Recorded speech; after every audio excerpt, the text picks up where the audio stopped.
Gracias, Señor. Bendito sea Dios. Gracias. Qué bueno que estamos acá. ¿Quién está contento de estar acá, de haber hecho un esfuerzo, un sacrificio por estar acá? Gracias.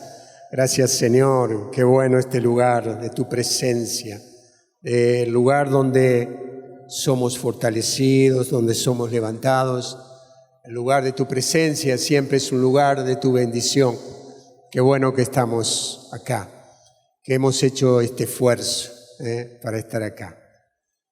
Sea, como nos decía Adrián, como estés, qué bueno que estés acá. Si está bien, seguro que Dios te va a seguir levantando en esta noche. Si viniste más o menos con algunas cosas flojas, Dios va a fortalecerte en esta noche y te va a dar fuerzas nuevas. Tendremos que estar confiados. Pensaba que en todo lo que Dios nos ha dado, ¿no?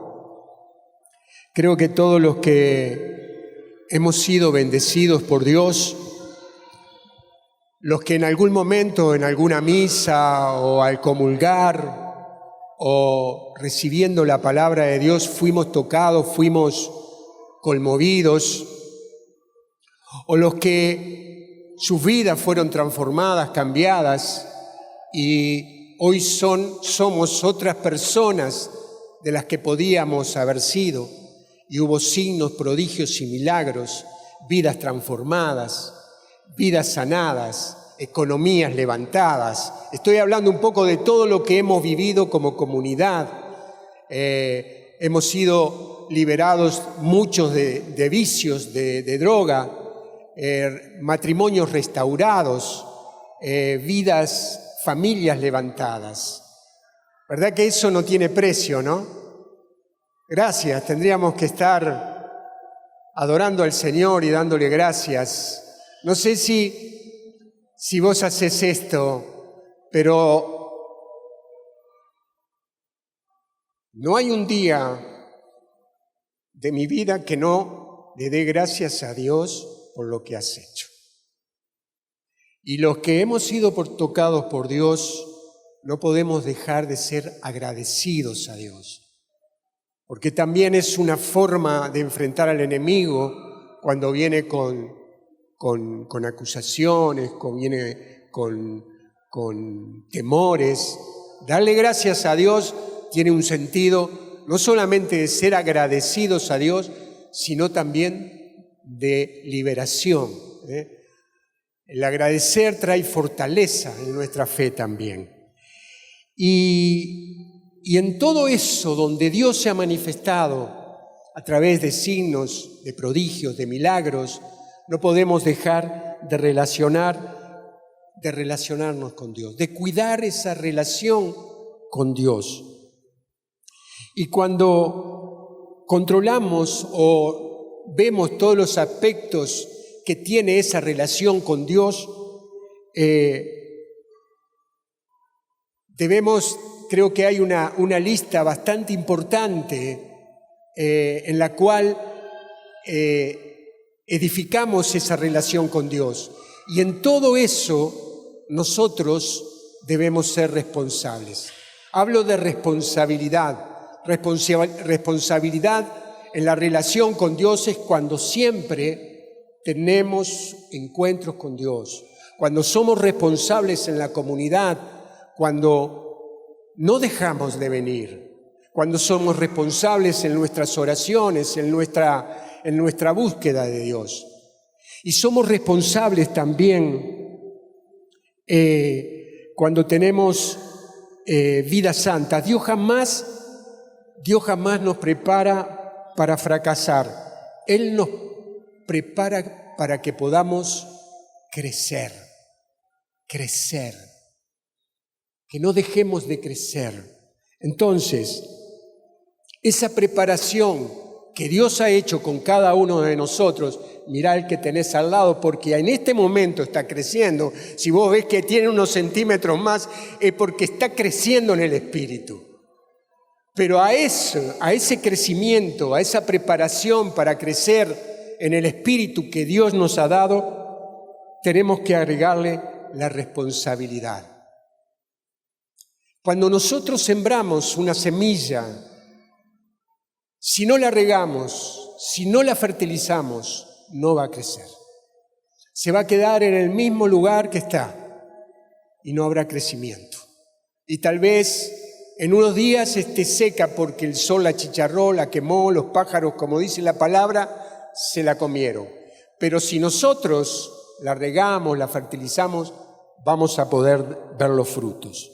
Entonces, si hay responsabilidad, habrá crecimiento.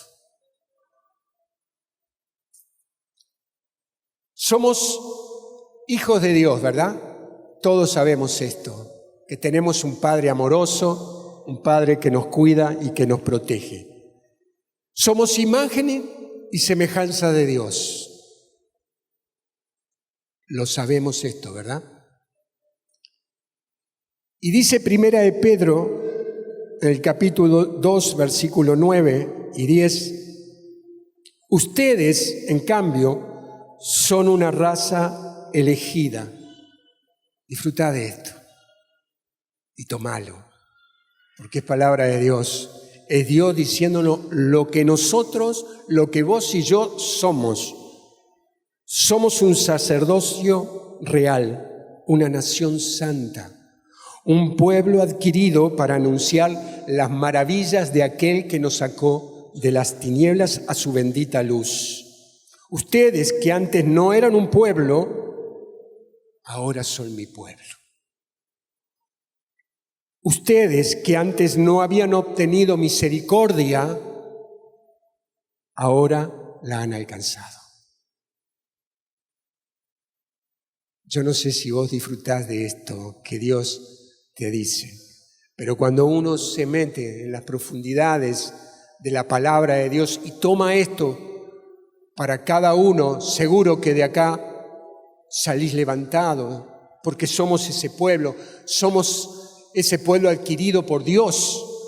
Y yo lo tomo como algo que Dios me está diciendo a mí. Tenemos que tener esa certeza que Dios te está diciendo esto, de que somos todo esto. Y todo esto lo hizo Él en la cruz del Calvario, por nosotros. Todo este regalo viene porque Jesús en la cruz pagó el precio para que nosotros fuéramos esa raza elegida, ese sacerdocio real, esa nación santa, ese pueblo adquirido. Entonces, por todo eso que dice la palabra, somos portadores de esa infinita gracia. Porque cuando lee uno Primera de Pedro, capítulo 2, en el versículo 9 en adelante, y toma eso para uno, sabe que hay una infinita gracia sobre nuestras vidas. Somos portadores de eso. Somos esa raza elegida, somos ese pueblo santo, adquirido por Dios para anunciar las maravillas de Él. Los que antes no éramos un pueblo, ahora somos un pueblo de Dios, un pueblo en las manos del Señor, guiados por Él. Entonces, en nuestra familia, en nuestros matrimonios, en el lugar que trabajamos y en la comunidad, notaremos que llevamos esa gracia y se darán cuenta de la relación que tenemos en la medida y en la forma que nosotros hablamos, nos movemos y nos comportamos. Cuando uno tiene esta gracia sobre cada uno de nosotros, este caminar con Cristo, se va a sentir que hay algo diferente en tu vida.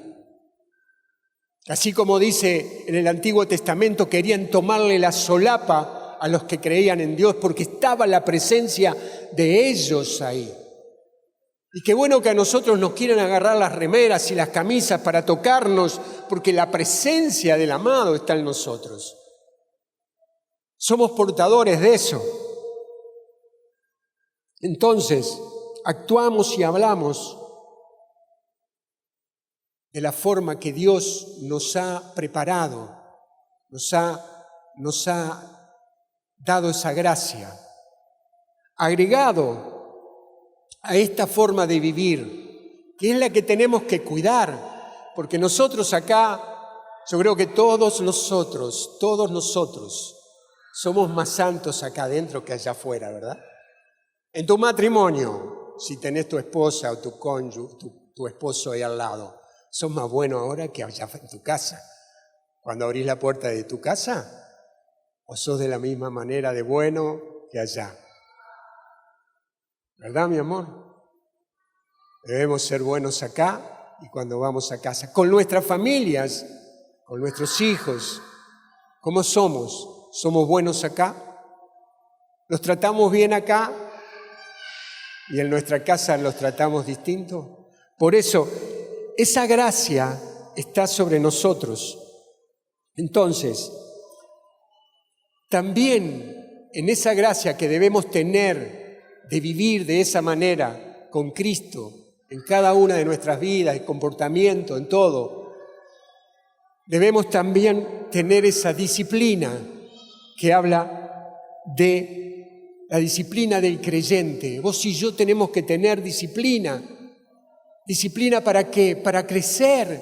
Disciplina porque Dios nos ha dado el don de crecer en el Espíritu, de ser cada vez personas que cada vez tienen más clara la relación con Dios. Entonces, la oración es el motivo que yo tengo que tener una disciplina, ser disciplinado en mi tiempo de oración.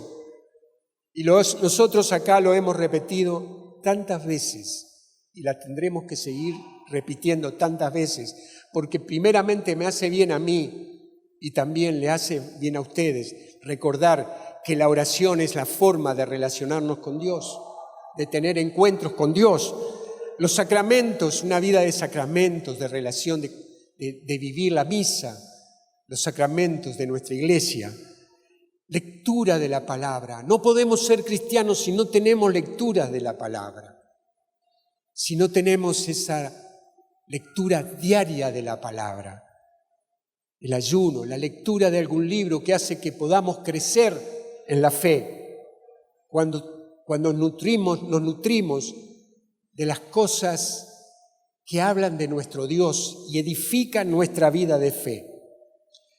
Y muchos de nosotros, a veces, vamos entreverando un poco lo del Espíritu, porque un poco estamos acá, pero otro poco estamos en la carne, y vamos entreverando la vida espiritual con la de la carne, y vamos haciendo unos entreveros que por ahí no sabemos cómo salir.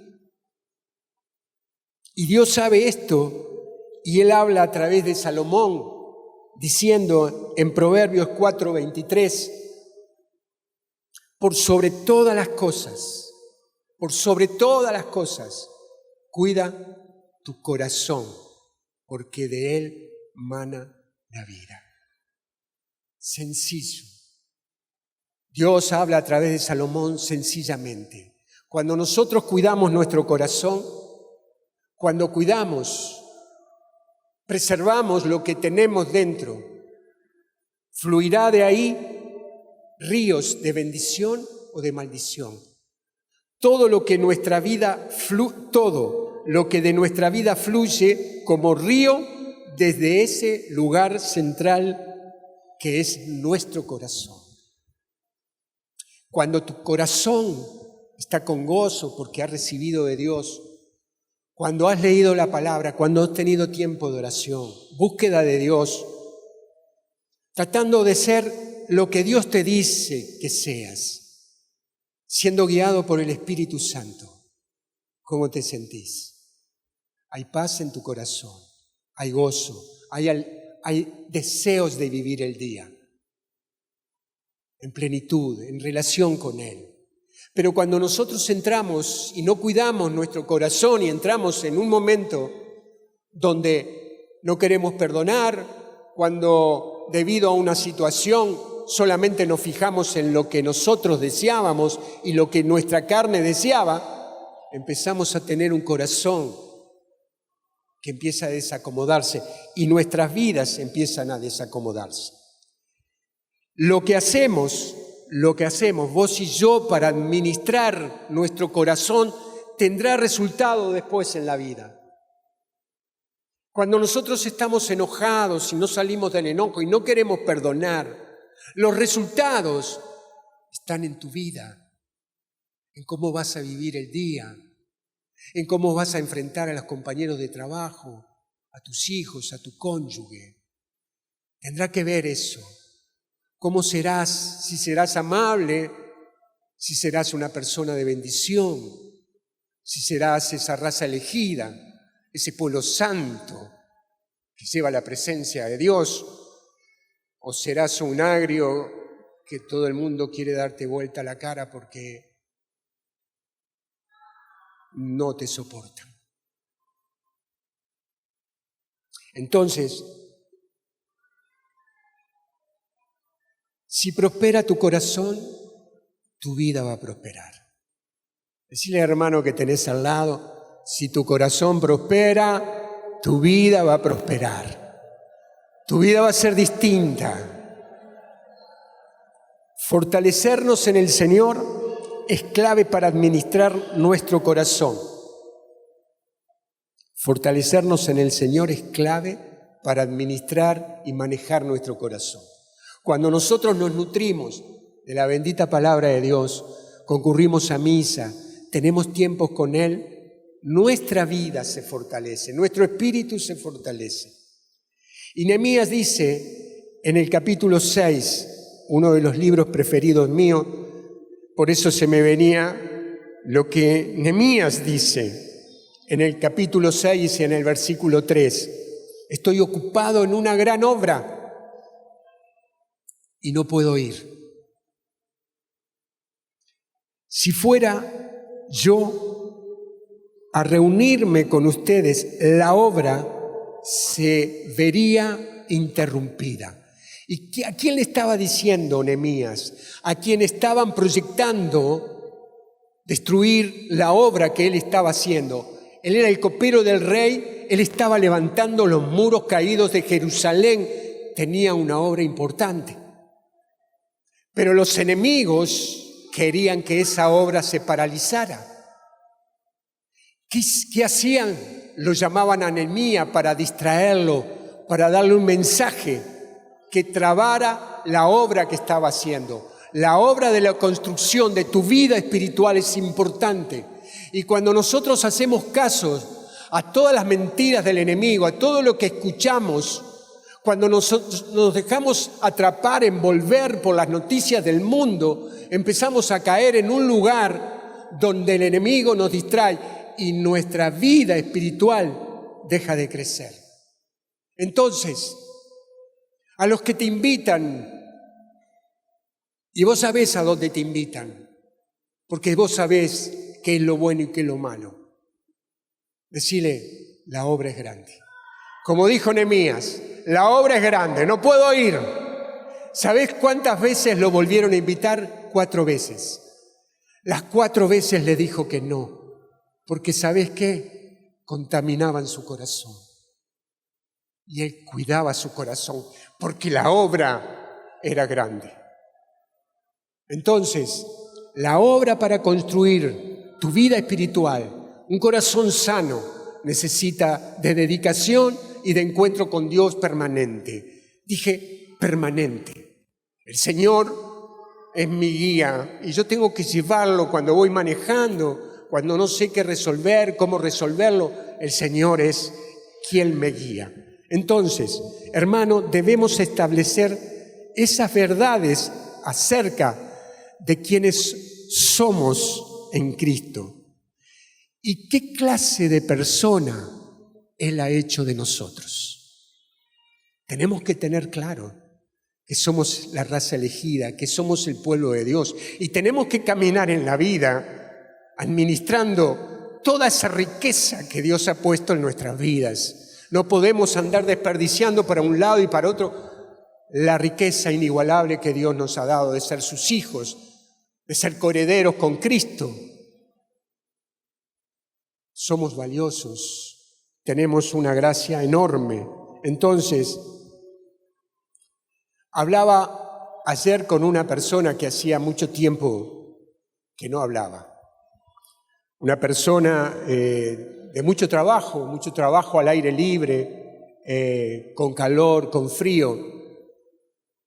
Y desde que lo conocí hace 7, 8 años hasta ahora, fue una persona que siempre estuvo en Cristo, una persona de fe, él y su familia y sus hijos, de concurrir a la iglesia, de ser una persona de fe.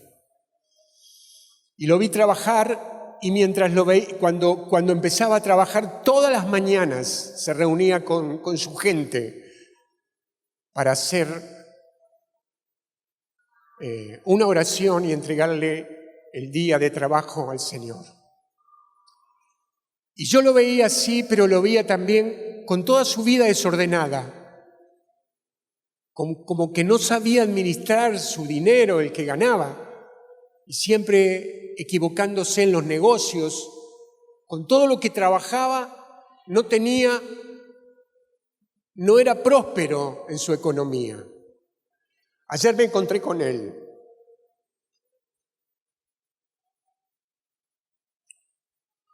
Y hablándome de lo que proyectaba para el futuro, me decía que se estaba por ir a vivir a un lugar de turismo. Y le digo, ¿tenés trabajo ahí? Sí, dice, pero no voy a trabajar en lo que yo trabajo. José, se terminó el tiempo donde trabajaba al rayo del sol y en los fríos del invierno al aire libre. Y me llamó la atención porque voy por otras cosas, dice. Tengo planeado hacer un par de casitas, alquilarlas, vivir ahí. Mi hijo es cocinero. Tenemos pensado emprender una empresa ahí en eso. Y digo, bendito sea Dios. En el momento no se lo dije, pero ¿qué es esto? ¿Qué es? Es la relación con Dios. Es lo que te hace edificar una vida próspera. Cuando vos tenés relación con Dios, cuando vos buscas a Dios, puede ser que en un momento no se den las bendiciones. Pero cuando vos sos perseverante en la búsqueda de Dios y tenés constancia, en un momento brota en tu vida la sabiduría de Dios para cambiar la forma de vivir. Digo, bendito sea Dios. ¿Qué es lo que consiguió? ¿Cómo consiguió esto? En la relación con Dios. ¿Fue Dios que obró en él? ¿El Espíritu Santo que le reveló? Claro que sí. Como te ha revelado a vos y a mí cosas para cambiar nuestra forma de vivir. Pero hubo de parte de él una actitud de relación continua con Dios, de no dejar de buscar a Dios. Sus hijos dejaron de hacer el trabajo que él hacía. Tienen otros proyectos, otros sueños. No solamente la vida de él cambió, sino la generación que sigue cambia. De estar en deuda, de estar con problemas económicos, de estar trabajando al rayo del sol, a intemperie, cambian sus vidas con proyectos nuevos. Eso es el obrar de Dios en nuestra vida. Nuestra fe crece en la medida que nuestro corazón es guiado por el Espíritu Santo. El enemigo está siempre al acecho. Él trata de hacernos creer sus mentiras. ¿Y sabes qué también? De hacerte creer que los problemas que vos tenés son muchos más grandes que las soluciones que tenemos en Cristo. ¿Y sabés qué es lo otro que Él te hace creer? Que siempre es el esfuerzo de lo mínimo. Que cuando no lográs cosas es hasta acá, ya está, ya no me esfuerzo más, ya no insisto más porque esto no me va a salir. Las personas que se han superado es porque se han esforzado. Si nosotros nos superamos en nuestra vida personal, es porque siempre tuvimos claro que teníamos que trabajar. Y algunas veces trabajamos 14 horas diarias sin resultados, como estas personas. Pero en un momento Dios abrió los cielos, Dios abrió los mares para que pasáramos y pudiéramos ser bendecidos a través de todo lo que trabajábamos. Entonces, quiero ir a esto para ir cerrando ya. El buen servicio produce milagros. Decile al hermano que tenés al lado. El buen servicio produce milagros.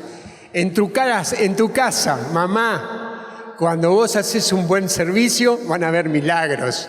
Vas a ver a tu hijo, a tu esposo conforme. Papá, cuando vos llegás de tu trabajo, si vos haces un buen servicio y no llegás con esa cara larga que te toca en el piso porque no te salieron bien las cosas, y tenés una cara agradable de bendecir a tus hijos y a tu esposa, vas a ver milagros. Vas a ver que te responden con gracia, con amor y con alegría. Entonces, con el buen servicio recibimos milagros. Y en el capítulo 2 de Marcos encontramos esta palabra que es tan conmovedora, de 4 hombres, siempre son los hombres. Vamos a defender un poquitito a los hombres también, que le dan tanto y tanto. Hombres sensibles que llevaron a un paralítico, amigo de ellos, al encuentro de Jesús. Entonces, los 4 camilleros consiguieron un milagro. Y pensando en todo lo que hicieron desde que salieron de su casa, tal vez la palabra de Dios no dice desde dónde lo trajeron, cuánta fue la distancia que recorrieron con el paralítico, pero debe haber sido una distancia importante. No estaban a la vuelta de la casa tal vez de Jesús. Desde allá lo trajeron, vamos a suponer 5 cuadras, 10 cuadras, no sé, o más tal vez, una de esas fueron 2 o 3 kilómetros, no sé. Sea como sea, era un peso importante porque era una persona que estaba paralizada. Parecería que pesa más porque no se puede mover. Pero no solamente eso, la parálisis casi siempre trae quebrantamiento en el espíritu, en las emociones, en la voluntad, el no tener ganas de vivir. Y tal vez lucharon con lo que el paralítico le decía. ¿A dónde me van a llevar? ¿Por qué no me dejan en mi casa? No me lleven allá. Me van a trasladar y voy a volver como estoy. Parálisis. Cuando vos decís, no voy porque no voy a lograr nada. No, ya fui al grupo 3 veces. No voy a lograr nada. No es así, hermanos. Es constancia y es perseverancia. Si vos crees que de acá te vas sano, te voy a decir que Dios lo puede hacer porque Dios es todopoderoso. Pero el cambio viene por el encuentro con Dios profundo, cuando Él hace el trabajo a lo más profundo de nuestro ser y nos cambia en nuestra manera de vivir, en nuestra manera de pensar, en nuestra manera de sentir y nos hace nuevas criaturas en Él.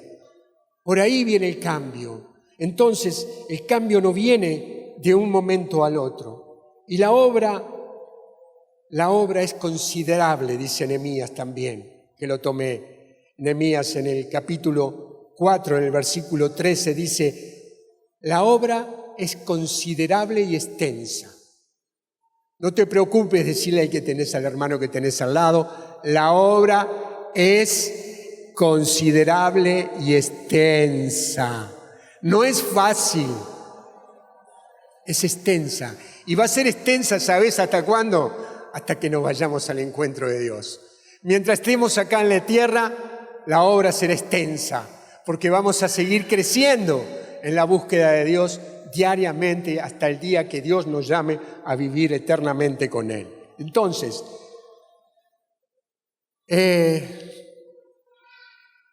los que levantaban los muros de Jerusalén estaban, en una mano levantaban los muros, los ladrillos, y en otra mano tenían las armas para defenderse. La construcción de la vida espiritual es considerable y extensa, porque hasta que nos vayamos a la presencia de Dios, vamos a tener que seguir creciendo. Y dice la palabra de Dios en este Marcos capítulo 2, que llegaron a Cafarnaúm con el amigo paralítico,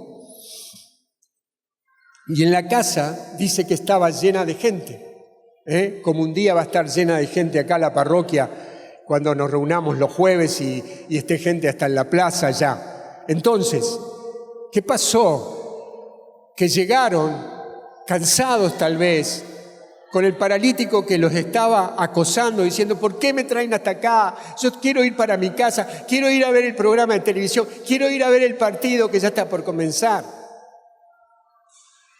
¿Verdad? Pero allí fueron los cuatro hombres estos llevando al paralítico, y era un peso importante. Cuando llegan, se encuentran con que no hay entrada por la casa, pero también la actitud de las personas, que no es la misma actitud que tenemos de los hermanos que están en la puerta ahí, que te dan la bienvenida, te dicen qué bueno que viniste, gracias. No, ahí ignoraron a estas 4 personas y a este hombre paralítico. Lo ignoraron. Y a veces en la vida nos ignoran cuando estamos pasando por dificultades y por problemas grandes. Entonces, ¿qué hicieron ellos? Rompamos el techo. ¿Cuál fue la actitud? Rompamos el techo. Fueron por más. Y en nuestra vida de creyentes debemos ir por más.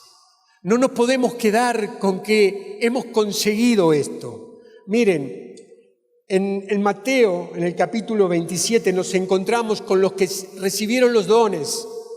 Y el que recibió el único don que recibió, lo escondió, no lo hizo producir. Y cuando llegó el amo, se encontró con que él le traía el que había guardado. ¿Y saben qué les dijo? Servidor malo y perezoso. Llanto y rechinar de dientes te esperan.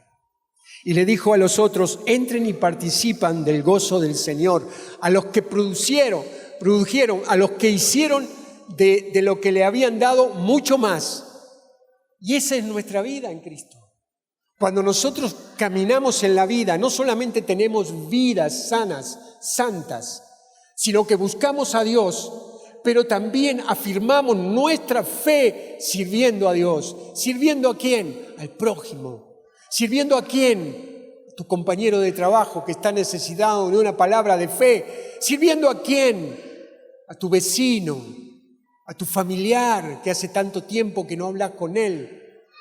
A esos, para esos, nosotros, los que hoy estamos acá, somos los camilleros. Somos los que decidimos no volver con el paralítico de vuelta sin poder caminar, sino que declaramos que volvemos los 5 caminando, volvemos con él caminando. Y eso es lo que nos debe esperar. Una vida de bendición para muchas personas. Se trata de eso, hermanos, de edificar vidas abundantes. Entonces,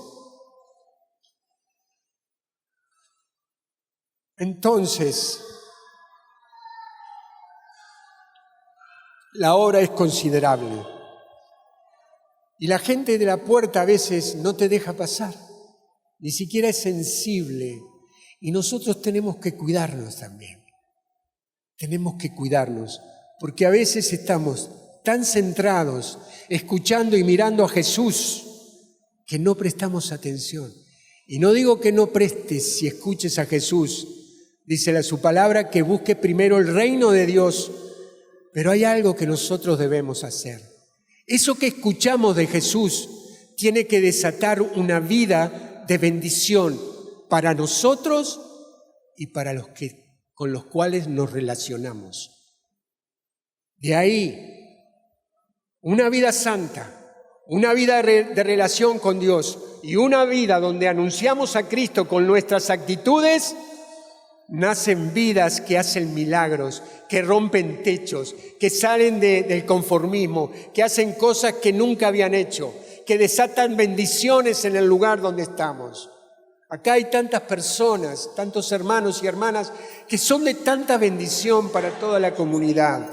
Personas que siempre están dispuestas, que cuando tienen que hacer un servicio, ellos son los primeros, los que están dispuestos a romper techos. Y nosotros, y aunque vos no seas servidor o no estés anunciado como servidor en la comunidad, tu servicio es en tu casa, en el lugar de trabajo.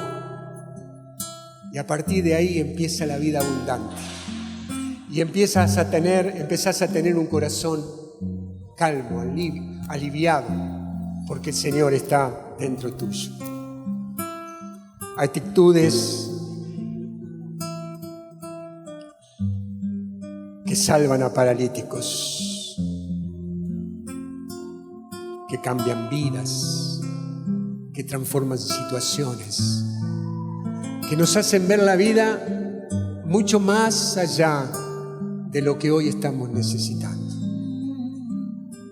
Es eso, hermanos, imagen y semejanza de Cristo, coherederos con Él, pueblo santo. Es eso,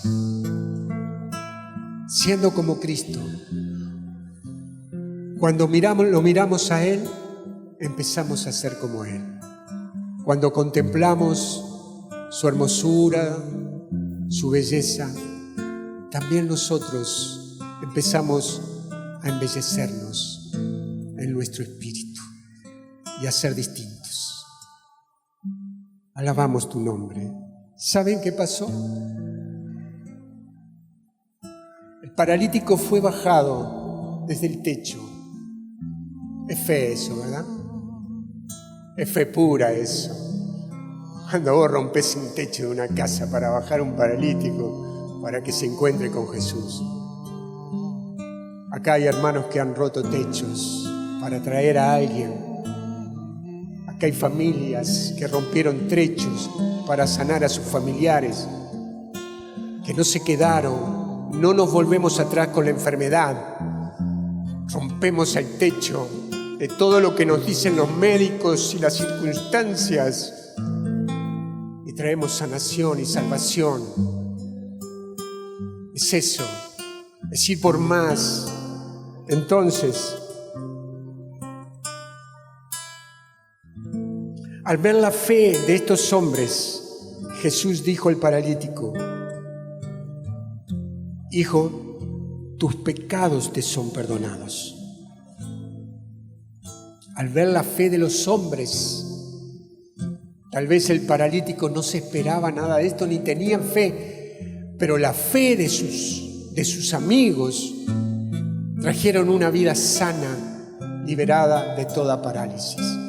Y yo quiero hoy que te vayas con este sentir, ser portador de una bendición para alguien. Y que tal vez mañana en tu trabajo, cuando veas, porque el Espíritu Santo te va a marcar, o en la calle, o en algún negocio, o cuando te encuentres con alguien que está necesitado de una palabra de fe, puedas decírsela. Y el Espíritu Santo te revele lo que tenés que decir.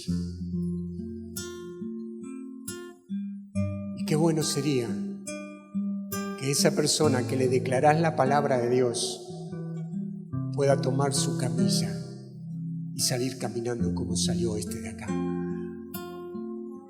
Con fe, con entusiasmo, sabiendo que somos el pueblo de Dios, elegido por Dios para la bendición de tantos. Dije, para la bendición de tantos, para la bendición de tantos, porque no tiene límites. Donde vos proclamás, está sembrada la semilla, y tal vez nosotros no la podamos ver, pero esa semilla está plantada, esa semilla está creciendo. Alabado sea el Señor.